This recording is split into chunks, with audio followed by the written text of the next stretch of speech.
Hey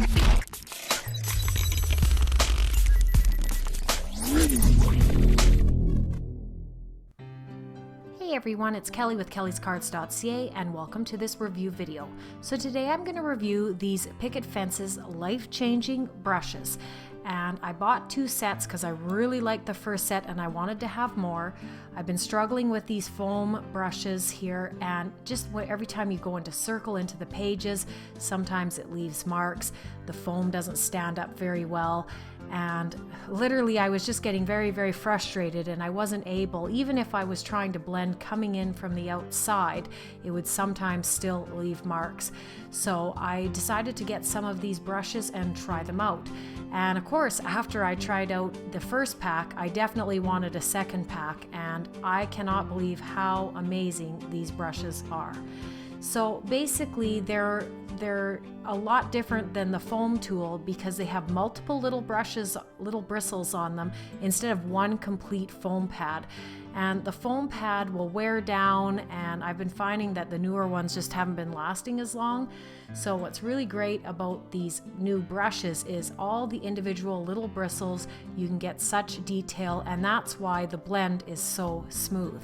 So this is the pack of 4 that I got. Again, I bought 2 packs of these 4 packs, and so I have the 8 brushes, and I'll explain why I bought the second pack in a second. But if we look at the brushes here, they're very, very soft. They have good stability in them in the middle. Like when you press down, it's not like a paintbrush where, you know, the brush kind of bends in. It's got a real nice firmness to it, and that's going to be essential for blending on your desk, on the papers, and it's not going to smush. It's nice and firm. I really like how it feels. It's really soft, and it's rounded around the edge, so that also helps to get it blending really nice as well. So I really like these brushes. There's so much to talk about these brushes. Again, I think number one, with the amount of the surface on this big one, you can do beautiful backgrounds, no problem.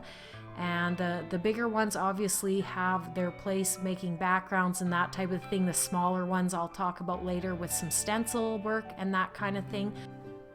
I like the extension of this brush, so you have it in your hand and it easily rubs on your paper. I'm finding that my hands aren't quite as tired as some of the other tools because it's got that long handle and you can kind of just grasp it, and you have a good surface to be able to blend. And I think this is kind of key when you're doing all this blending. You don't want to have really sore, tired hands. So I do like the handles on these brushes. Just going into the next size, you can see the difference here. And I think it's a good idea to have the multiple sizes. I mean, again, depending on your stencils or what type of work you're doing, you may need a smaller brush. And at first when I got the brushes, I thought, oh, I'll never need a small one. But you know, that's because I was only doing backgrounds and I really wasn't doing stencil work. And as we continue looking at this set here, you can see that one's even closer to my thumb size, getting a little bit smaller.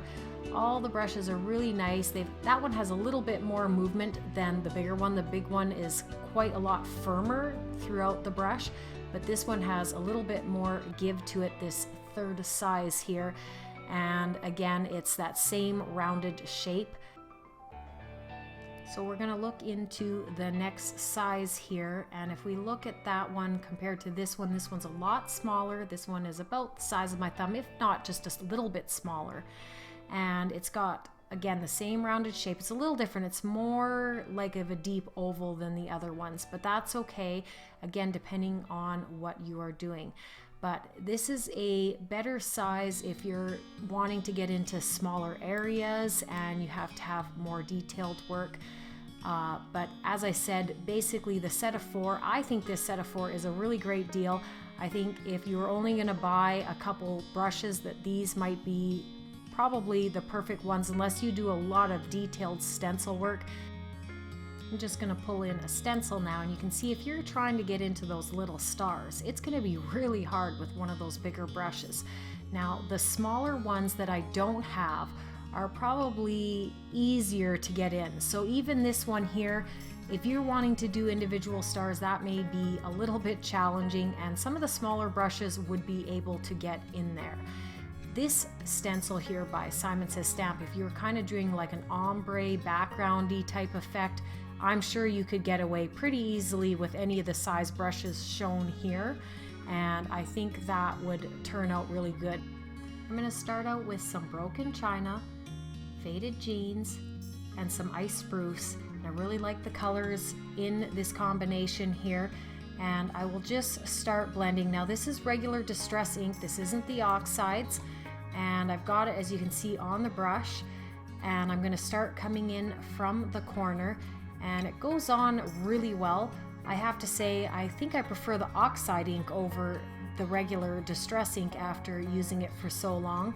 But as you see from the brush, it is really putting it on nice and smoothly and with very little effort. Like, I will not have to blend and blend and blend and blend to get a nice blend. This comes out really nice, really quick without a huge amount of effort. So I'll just be putting this ink down in a couple places, and then we will blend the whole piece up with the other two colors. I'll just speed it up here so we can get the blending down quickly. So I used the first set of brushes I bought pretty quickly, and I only used it with Oxide inks. Now right now I'm blending with regular distress inks, but if you're going to start blending with oxides, you're going to have a big problem if you want to change colors, because as easy as these videos show that, oh, you can change colors, I was not finding it. I was so frustrated because I even got a cloth, and I would have a wetter cloth just to try to get the oxides, because the oxide's quite a different ethos. It's more pigmenty, and it's more, I don't know, I want to say liquidy than the other inks, and it's very difficult to clean. And I started blending, and I'm going to show this card, and as you can see it's very textured, and it's because it was wet. The brush was wet and it did not blend well, and that's because I was trying to change colors with one brush. So that is why I ended up buying the extra set of brushes, so I could have one brush per color, and then after I was done with it, then I would wash it, and I was using my chamois and all, and no matter what, with the oxides, I just wasn't finding it clean enough. So I just used one brush per color, or even per specific color, and I would use it, and when I was done, then I would go and wash them, and then I have to let them dry for some time.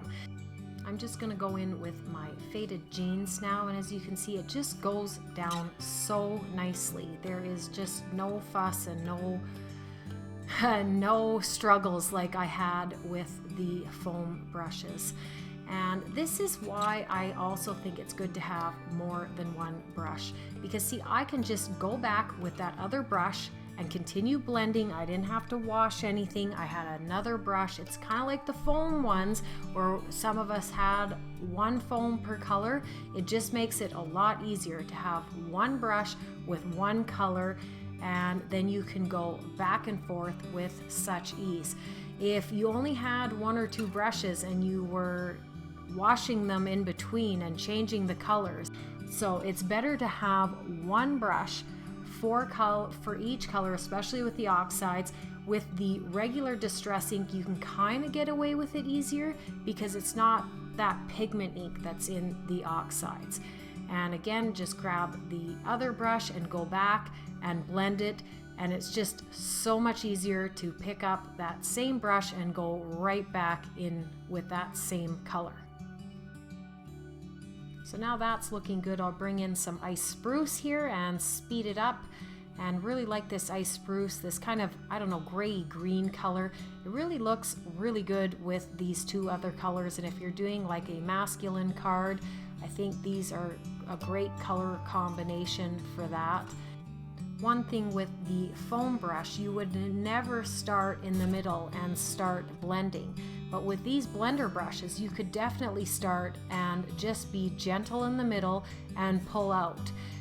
Something I found experimenting with these brushes, just take a little off your craft mat there and you can go right into the middle. You're not going to make a blob like you would have if you use the foam tool. and I really like that about these brushes. Now I'm just going to speed up the rest of this panel and then we will take a peek. And as you can see, there is so much ease working with the multiple brushes on each color here. So now we'll just take a look, and it is really blended beautifully. There is really nice transitions between the colors, and I find that the brushes, basically even that little bit of that ice spruce in the middle, how well that blended. So these brushes can really give a light effect, and you can use a lighter hand too to even just start it out a little bit easier and get that blending going really nice and soft. I've just taken my panel here and I've used a couple post-it notes to hold down the paper, and then I'm going to take some washi tape and this Hero Arts stencil, and I'm going to place my stencil down. And I'm going to basically take the same colors, and I'm going to show you how, if even with these bigger brushes, you can still use stencils. So again, this is the regular distress ink, and I'm going to put one color in the middle, and I will go around and try to get that color all focused on in the middle. And we'll start the second color and go around the first color in the middle.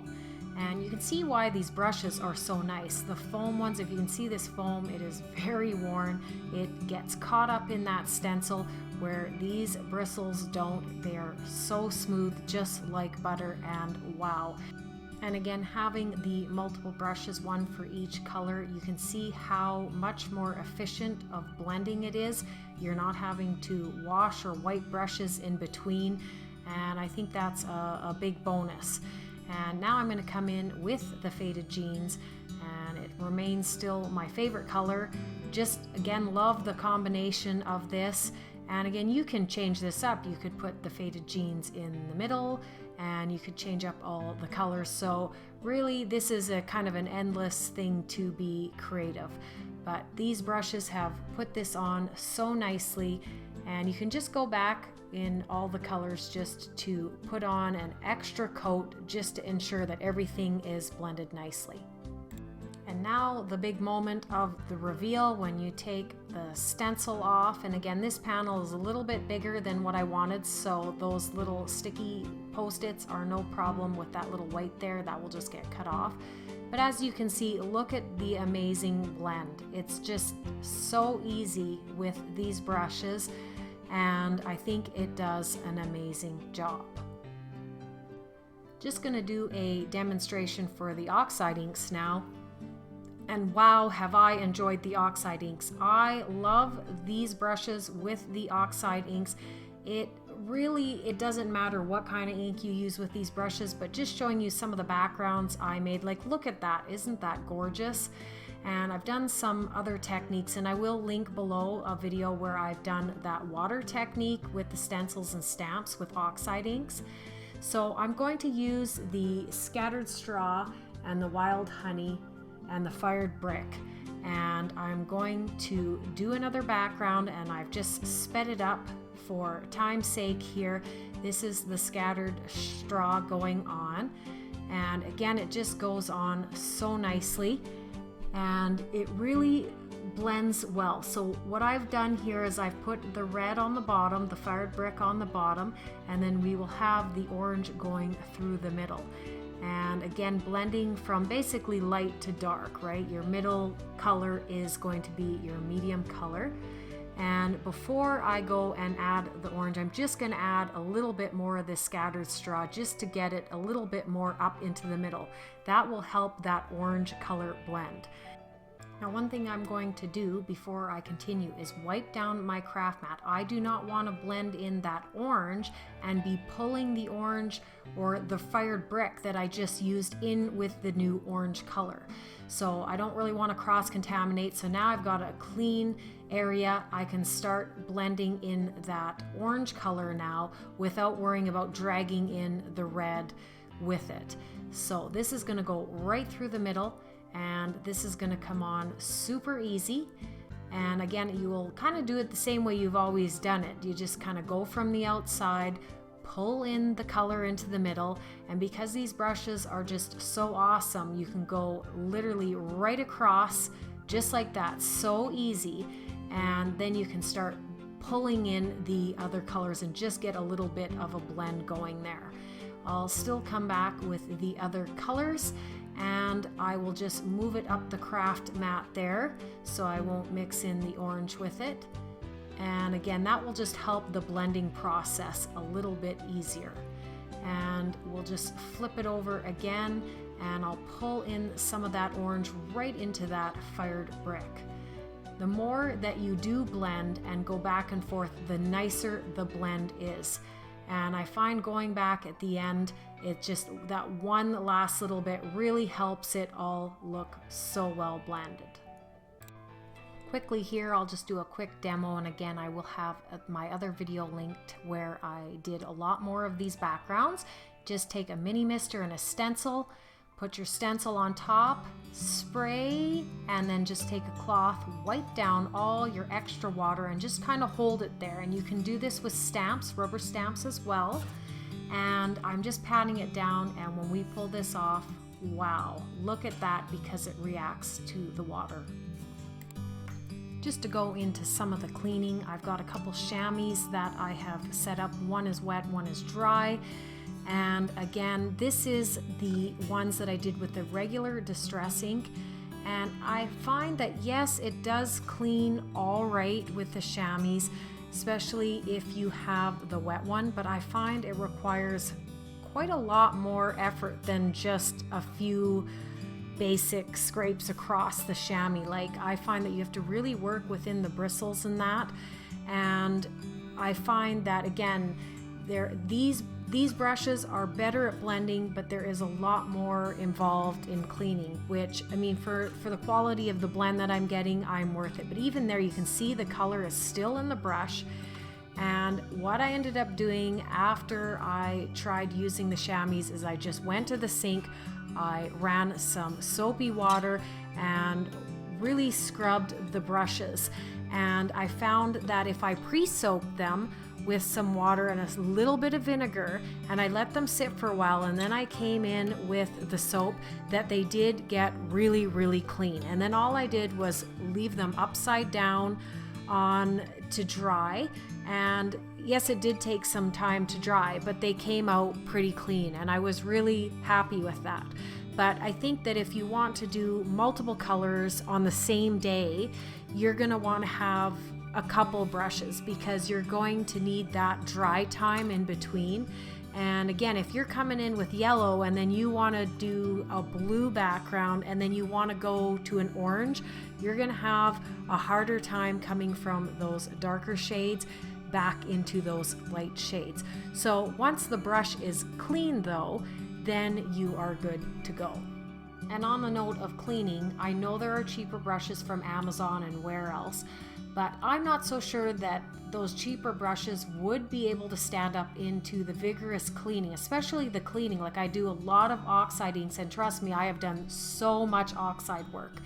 And these brushes need to be cleaned properly so that they don't contaminate your next project. And I'm not so sure that the cheaper brushes sold elsewhere would be able to stand up to that. I'm not sure, but for me, I'm happy to stick with the Picket Fence one.